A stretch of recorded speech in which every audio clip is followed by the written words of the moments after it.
Morning Kick Around here on Monday.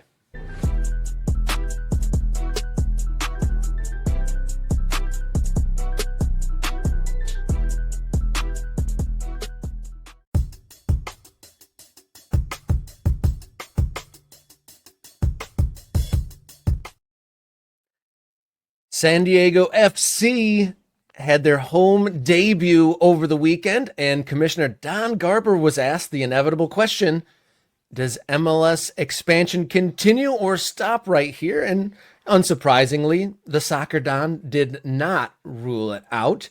And there's some speculation, what would be the reason to expand? Does Major League Soccer need more teams, or would they kind of want to encroach in some markets that might be in the crosshairs of USL Division 1? So on your screen, you see now the quote from Don Garber saying, "It's funny, we just hit our 30th team today, so give us a chance to take a deep breath. I do think that our country in Canada could support a couple more teams, doing a lot of work there. Never thought we'd get to 14, 16, 20 or 24, and here we are at 30. I think there are many more cities over time that could support pro soccer, men's soccer at the highest level, but let's cherish what we have here tonight," referring to San Diego. What do you make of the comments from the Soccer Don here, Jason Davis?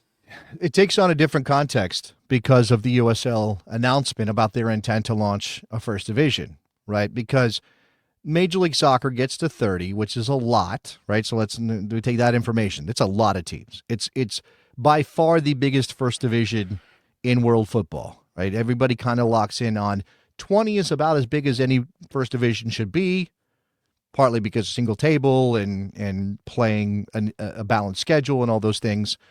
And Major League Soccer zoomed past 20, and now they're at 30, and it feels bloated and big, and it's really hard to follow a league that has 30 teams with 15 games every weekend. Mm-hmm. I mean, obviously, we're struggling to, really, unless we spent 2 hours talking only about the weekend in Major League Soccer, we're just not going to dive in, right? There are other shows that do a great job of that. I'm glad they exist because we need them. But it makes it really hard to kind of talk about the entire league in a given weekend. And obviously with MLS growing and expanding and sort of the numbers, you get the sense that they are eating up the possibility of USL going into other cities that maybe do not have teams, or maybe some cities that already do have USL teams could be on the list for Major League Soccer, which gets uncomfortable because then we're saying, is MLS stealing from USL? And obviously it's already happened, right? There's a history of that. A lot of USL teams moving on. San Diego. I mean, yeah, San Diego's a perfect. There was a San Diego Loyal USL team right there. Right. Without San Diego FC coming in, San Diego Loyal probably still exists. Right? Interesting. St. Louis did the same thing, and they matched up against each other last night. And I had a conversation with a bunch of people around the St. Louis launch and the end of St. Louis SC, which was a USL team predating St. Louis City SC, and I think it was St. Louis SC, or was it FC? I'm trying to remember. But anyway, obviously that club ended. They shut down. And one of the reasons may have been that the ownership, there was some crossover between that group, the ownership group for that team, and the new team in St. Louis. But yeah, I mean, it gets uncomfortable here because, lots of people would say it can't just be Major League Soccer. We need other leagues. We need, and some of this revolves around how Major League Soccer operates, what they do and sort of how they do it in single entity, and certainly obviously the numbers involved, the hundreds of millions of dollars it costs to get into Major League Soccer now. For Don Garber, it makes absolutely no sense for him to shut down the idea of more growth. No, none right? whatsoever. Yeah, and I know that, again, that gets into this uncomfortable thing, should Major League Soccer be expanding past 30? That's one question in sort of a traditionalist view of the game. Should MLS potentially be taking up more markets when there are other leagues and potentially a D1 for USL? That's another question. From a business perspective, it makes it's like, well, why would you shut that down and turn off potential investors if you're Major League Soccer? Again, the only argument is you just shouldn't do it because you're too big already. Yeah. Right. And I don't know, Rob. I mean, again, I think a lot of this comes down to how you feel about this quote, comes down to how you feel about MLS. That's the bottom line. Do you like MLS or do you not?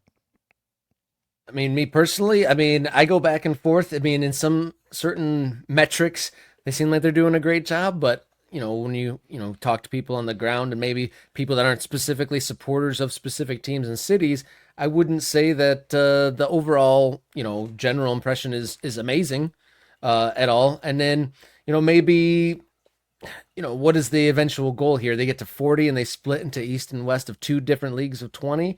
Or vision or division. So we do divisions. I'm going to bring up. This is a very good example of someone, Sean, who does not clearly like MLS and wouldn't like to see the league expand past 30, and maybe thinks that everything that's happened in recent times with expansion has all been wrong. MLS is a Ponzi scheme. They need more franchises to pay $500 million to keep the other teams afloat. Right? Look. I don't believe that to be the case, but I can't tell you. I don't have the balance sheets. I can't sit here and tell you for sure that if MLS doesn't expand, everything is good and golden. Or they got the Apple TV deal. I think it's $250 million. If you spread that out across 30 teams, that ain't that much money, right? Yeah, it's not a ton. It's not, right? And so you get into this thing about, okay, is the financial health of Major League Soccer solely dependent on expansion? And if that's the case, you eventually will hit a number where it's not feasible. But I don't know that we're close to that, right? And of course, you want to pull in FIFA, for example. You want to say, well, FIFA's got rules about these kind of things. You have to be sanctioned by FIFA, and FIFA doesn't, the 20-team league is what FIFA's There's a whole lot of rules that they're not enforcing. FIFA's not going to stop Major League Soccer, mostly because they can't.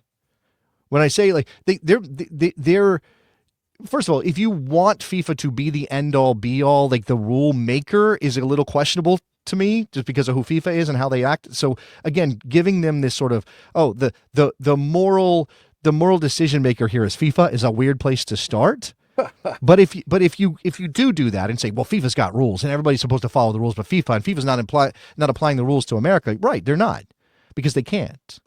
Because again, we come back to antitrust and antitrust law, and we come back to the issue of if FIFA comes in and says, no, MLS, you can't do this, and if you do this, where U.S. Soccer is going to pull your sanctioning, MLS goes to court.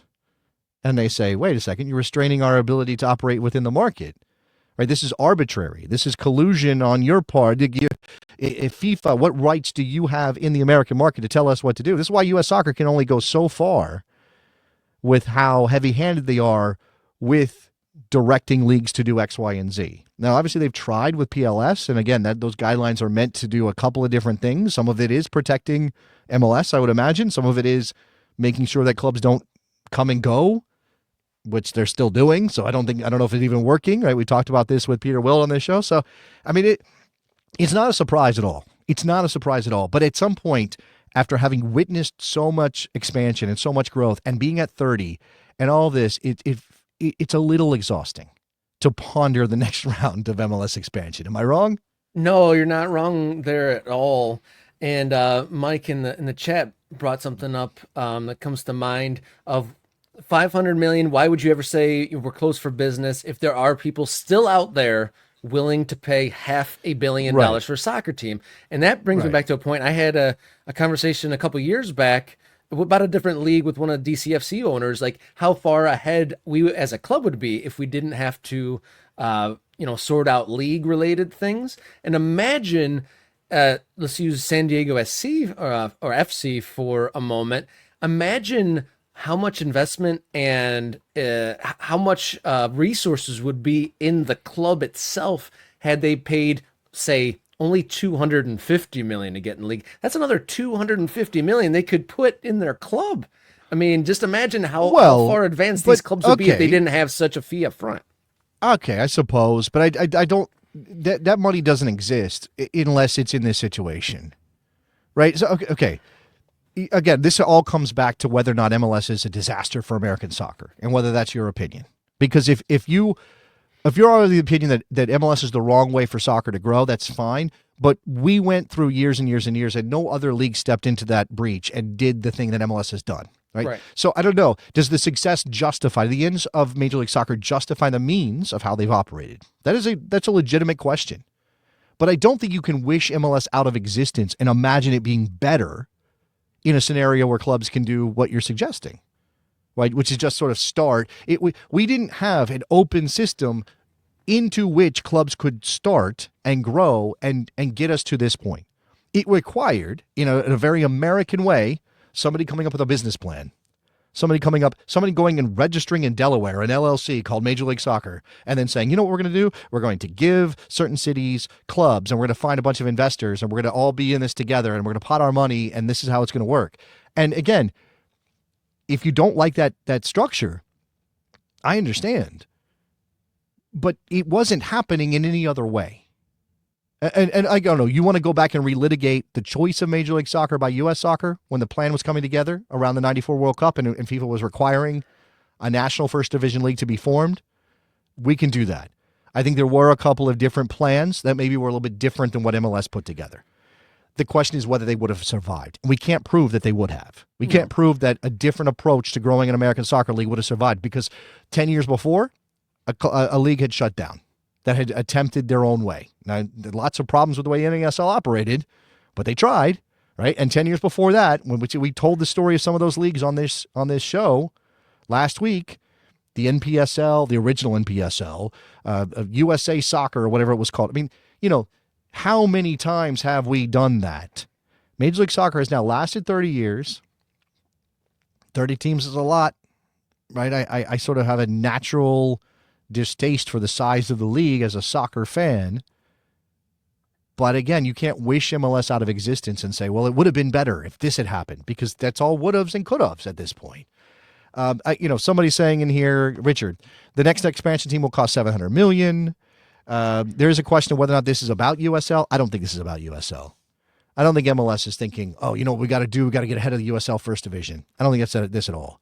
There are a couple of cities where if you get a billionaire on board, you can maybe put a new team. That's what this is about. I understand that this does feel like it's kind of funding the rest of the league by bringing in those expansion teams, but that's not necessarily a Ponzi scheme. That's a business based on scarcity, a business based on people wanting to be part of something like big time sports. And MLS is reaching that level where they can call themselves big time sports, and there being not enough opportunities for the people who want to invest in those things. That's where we're at. Yeah, we shall see. We're at 30 teams in Major League Soccer. How soon will it be before number 31 is announced? We'll see. Do we want to go just top three? Where this is just guess. I'm not trying to force out any USL clubs, by the way, before anybody comes at me and saying, oh, there's already a team there. Shut up, Jason. What cities do you think could be targets or could be possibilities? Now, there's already the Indianapolis rumors, yep, and the idea that maybe Vancouver would move, but that wouldn't add a team. So, but if we're just talking about pure expansion, what cities are out there, Rob? What cities are out there? Does San Francisco encroach on any of the other California teams? No, there is a question of that. I mean, whether or not Fisher would put his foot down and complain, and that would prevent MLS from going into San Francisco, I don't know. I don't know that market needs another team, or could support another team, because it is sort of one market.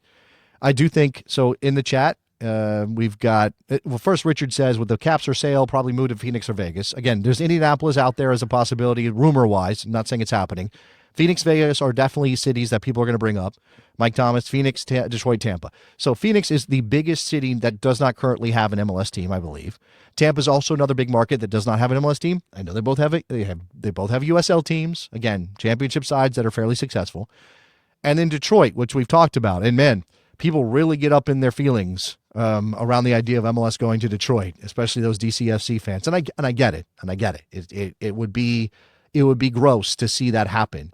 After we did our show last week on picking USL first division cities and the idea of like who could jump into a first division when USL gets us off the ground, I had somebody send me a message and suggest that, and I think this is why you didn't include Detroit City, Rob, because their finances are not great. Like they're losing money every year. So what does that mean for their long-term future if they decide to try to go first division? That only increases all those expenses. Yeah, and then also within that Don Garber quote was he thinks that there's some room in Canada. So what city is remaining in Canada? I don't think there is a place in Canada. I don't think so. I think look, if you're in Montreal, Toronto, and Vancouver already, there's not another city that makes any sense size wise. If you're going to kind of, maybe he's just not. He's being very diplomatic Inclusivity. with that statement. That might be what it is. That's the only thing I can think of. I mean, Ottawa. Somebody mentioned Ottawa in the chat. Ottawa? I don't. Ottawa, does Ottawa have they have a Canadian Hockey. Championship club, Canadian Premier League club is what I'm trying to think. Soccer. I'm talking about soccer. Yeah, I don't know. I don't know. Canada does not seem like a likely destination for MLS. Again, not when you have Phoenix, Tampa, Detroit, Vegas, all Cleveland. sort of open in terms of MLS. Cleveland, yeah, sure. Yep. Yeah. We shall see who will be number 31 and any suggestions for Canada. But yeah, probably just roping them in because they are part of the league. And that does it for Monday's morning kick around. It seems so. The morning's been kicked, and if you haven't been, clicking the subscribe button yet, please do so now. We crashed through the 1,000 subscriber barrier, and now we're ticking our way up. Maybe our next goal, 2,500, 5,000, something like that. But we're going to keep on going. Morning kick around on YouTube. Hit the subscribe button. Tell your people about this show, and we'll keep on pushing forward. Follow along on social media at mkickaround, X, Instagram, and Blue Sky. We have an email address if you want to write us a note, morningkickaround@gmail.com. Reach out. We can talk about partnerships, sponsorships, and or just a friendly note or topic ideas. Welcome to that on the Gmail. And we also have a Ko-Fi page, ko-fi.com/morningkickaround. There you can donate one time or make a regularly reoccurring donation. So thank you for those who've already done so and those who are going to do so next. All right. Until Wednesday, there's plenty of soccer to take in, and hope everyone's well. And see you Wednesday. And enjoy your soccer. Take care.